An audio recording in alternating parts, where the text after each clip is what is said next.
Ayan, so magandang umaga, araw ng Lunes ngayong araw na to at ngayon ay holiday dahil family day dito sa Canada. At ngayon naman, araw na to ay magluluto tayo. At ang lulutuin natin ay hindi naman kakaiba at alam ng lahat ito. Okay?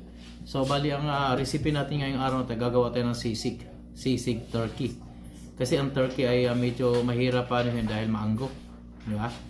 So para maiba at makain man lang natin o makagawa tayo ng ibang putahe na parang lasang manok din, di ba? Kasi ang karne ng turkey talaga ay dry siya, hindi siya juicy. Dry siya pag naluto siya. Para nakakaumay, lalaki ng hibla din niya. So para nakakaumay talagang kainin. Kaya ang the best ng gawin natin ay gawa tayo ng sisig na turkey. Gawin natin siyang sisig para sa ganon magiging maayos at makakain ng iba naman, di ba? So, yan, tara. At i-ano natin yung mga ibang mga recipe. Gagawa na tayo. So, papainit na tayo ng mantika. So, salang lang natin 'to. At gagamit tayo ng ulam. Ayan, so ano lang tayo ng olive oil. Ayan. And syempre, susunod na natin ang bawang.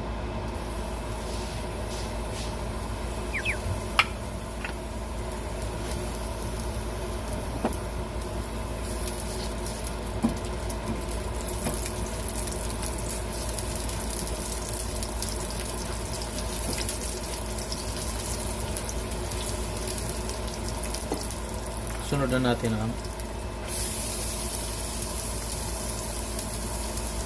luya yan. Kailangan maraming luya. At ang ginamit ng luya ay organic. At ang organic na to ay nabibili lang sa medyo may kamalan nga lang, $10 ito. Pero alam niyo ba ay napakasult nitong luya na to. Hindi kagaya ng mga malalaking luya. Walang kamoy-amoy. Pero itong organic na to, nabibili ko sa Costco, ay panalo at saka tumatagal ang buhay. Kunti lang lalagay mo, napakatapang. Ayan. Naaral ko yan dahil napapansin ko, parang ang bilis namin nauubos yung malalaking mga tipak ng mga luya. Yung nabibili dyan sa kahit saan supermarket. Wala siyang kamoy-amoy. Pero itong luya na to, parang pang luya sa atin na lokal. Yung maliliit, alam niyo ba yung maliliit na luya? Yan. Yung maliliit na luya sa atin, na pagka hiniwa mo ay napakabango at umalingasaw talaga yung kaniyang amoy bilang luya. At isunod na natin kaagad ang sili. Maganda yun na nakipisa natin yung sili. At yan, huwag kayo mag-alala, yung sili na yan ay frozen. Naman dito. Hindi naman kami bumibili ng pag bumili kami ng sili na ganun, ang ginagawa ko ay pinag-frozen na agad para may sili na. Binigisa ko na kagad dito kasama yung luya at para ang ahang talaga ay talagang kapit na kapit sa lahat. Saka wala kang na anggo dito na hindi mo mapapansin na ito ay turkey. Okay?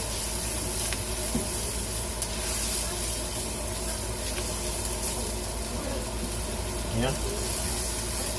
Tatabi lang natin siya. Ayan. Okay. Ayan. Ito na yung turkey na sinasabi ko. Haluin lang natin ng bagay. Nilagyan lang natin ng paminta, asin at saka seasoning salt na oops. Ayan. Iniwa ko lang na ginayat ko lang na parang pang seasoning.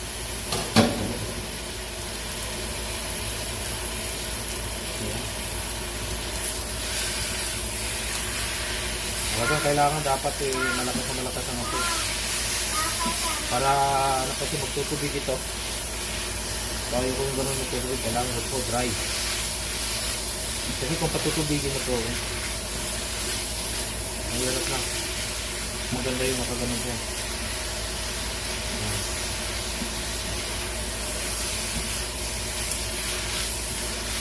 Masarap tong kinalabasan nito. Okay? niya makuha ang kapagkatas. Ganda yun, dry pa lang. Dito pa lang, ay dry na siya. Mahal na natin ang mantika. Bagya.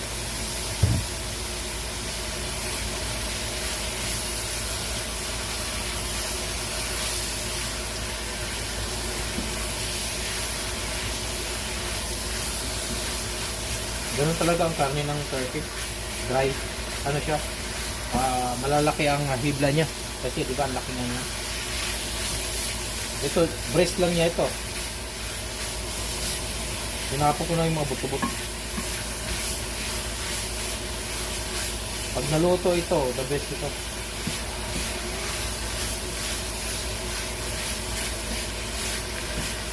Panalo, marami na naman matuwa sa kasamang ko nito. Yan. Papaunin natin to bukas kasi may pasok na bukas. At family dito. Family day. So pag family day dito ay lumalabas kami. Sama pamilya, barkada, lahat. At ang puntarya namin ay ang sa Royal Buffet. So magbubuffet kami mamaya.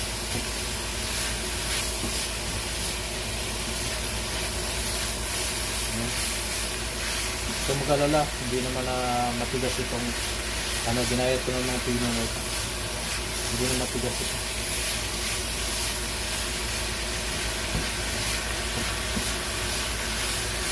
Meron pang mga ibang luto nito para maiba talaga, para hindi mo maano din na turkey. Ginagawa namin spring roll. Kasi nakakaumay talaga ang karne ng turkey. So, kung mapapansin mo, iba. Dry na dry. Parang nakakaumay talaga.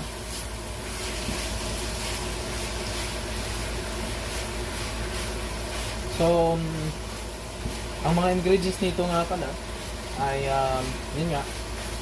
So, mga pins lang ng salt and pepper, seasoning. Siyempre, huwag mong kalimutan ng Wow Magic Sarap or di kaya Nor Magic Sarap. Yung ganun. At, huwag niyo kalimutan ng kalamansi. Isang itlog o dalawang itlog. Ito, sa dami nito, baka dalawang itlog na gamitin ko nito. Mayonnaise. Ayan. Then, sisig mix. Yan ang isa nating yan ngayon. Kahit na may sisig mix na tayo, hindi pa rin natin pwedeng yung mayonnaise. Para sa ganun ay lang siya. Hindi lang siya magda-dry.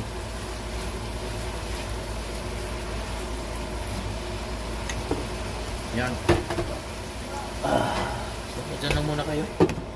Prepare ko lang yung sisig mix. Hanapin lang muna natin kung saan nakalagay yung mga sisig mix. Pero meron talaga akong biniling sisig mix. Imposible. Hindi ko Ayun. Ayan. Sisig mix natin ito. Pinili ko sa Seafood City. Okay. Ubusin lang natin tong pouch na to.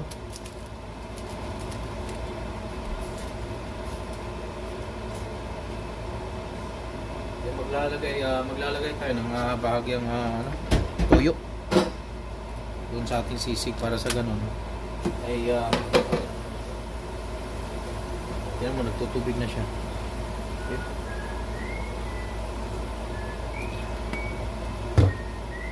Para bumango siya ng husto. Ganun lang kadali.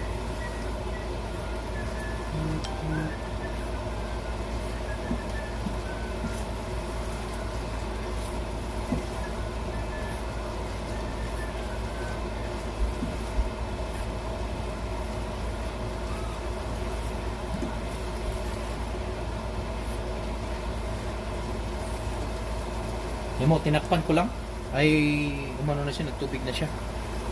Yan.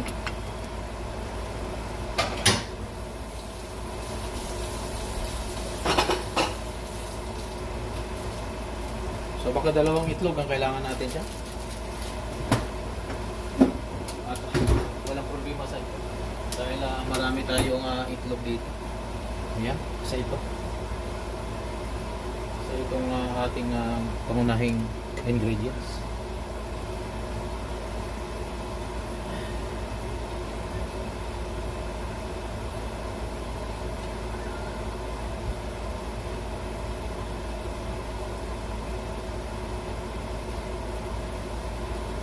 Ayan, para sa kalaman sa lahat, kami ay maraming turkey. Sa bahay, dalawa ang turkey namin dito. Kaya sa mga gusto pa ng mga karne ng turkey, sabihin nyo lang sa akin. Dahil bibigyan ko kayo. Ayan. Baka abutan pa yun sa next year yung isa pang turkey namin dito. Magkaipon-ipon yan, baka magtatatlo na yung next year. Bango ng luya. Grabe. Panalong panalo. I-dry lang natin yan. Saka natin na buusan ang ibang ingredients pa.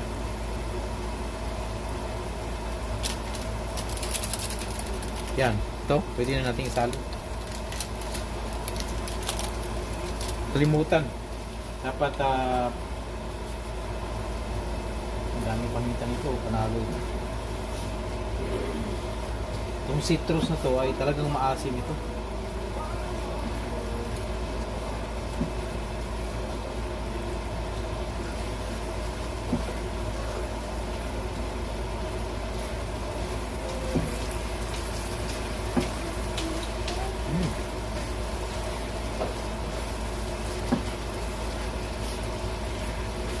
Yan. Lumasa na siya. Pwedeng hindi rin natin ubusin to.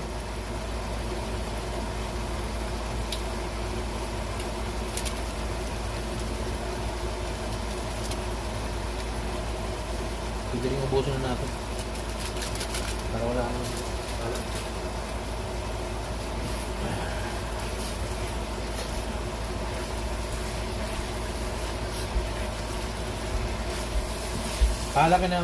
Bahala na kayo magtsansa.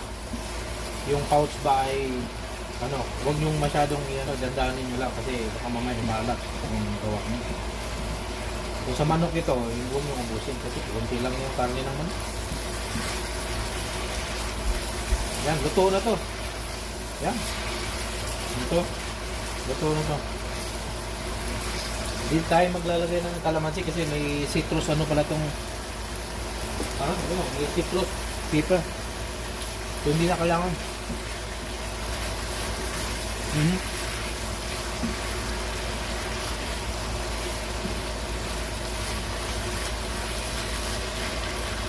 Luto na to mga kaparik ko. Kailangan lang natin lagyan ng ubusan ng ubus na yung mayonnaise namin. Wala kasing gumagamit ng mayonnaise yun. Ano lang kadali yun. Ganito lang kadali magluto Yan. I-dry mo lang siya. Lagyan na siya ng mayonnaise para mabusin natin ito mayonnaise ito. Para makabilin ng bago. Ganun lang kadali yan. Diba?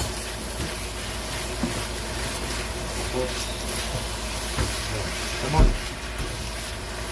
Lumapot na siya, diba? Okay.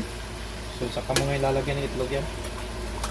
Wala tayong sizzling cake pero tayo mag-alala dahil ganun mo lang yan. Huwag mo masyadong lutuin ng itlog para hindi siya magdadry. Iangat nyo lang siya. Pwede nyo na patayin sa kalan. Yan, okay na. Good to go na mga kaparik ko Ganun na ang kanyang kinalabasan. Kailangan lang natin ng onion leeks nito. Since wala tayong onion leeks, lalabas pa tayo. Pero hindi na kailangan. Babaunin naman to Yan. Okay, so ito na yung iyari. Tara, isi-serve na natin. Panalo na naman sa beer to.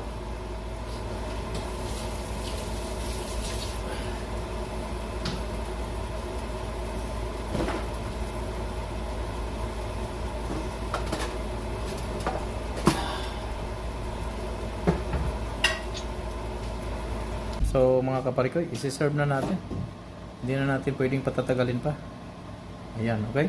So, focus lang natin. Do I smell something yummy? Sausages? It's not sausages, Chloe. Hotdog? This is they call them what do you call that? Ano? Sisig, turkey. turkey yan? Yeah. Yan. Okay.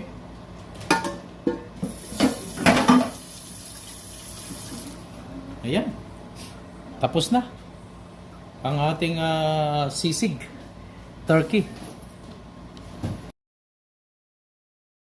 Ayan. So, tapos na ang ating recipe ngayong araw na to. Ito yung sisig turkey. Ayan. Isang buong breast ng turkey ito. Ito yung kinalabasan. Okay? So, marami. Isang talagang malaking plato, serving plate. Good for 6 to 7 person na to. Itong ganito. Masarap. Yan. So, wala na yung anggo. Hindi nyo mapapansin na turkey yan. Kaya pagkakainin mo yan, panalong panalo. Kaya sa mga bago sa aking channel, huwag nyo kalimutan mag-share, likes, subscribe, and hit the notification bell para lagi kayong updated sa mga videos ko. Kaya, dito lang sa Buhay Canada!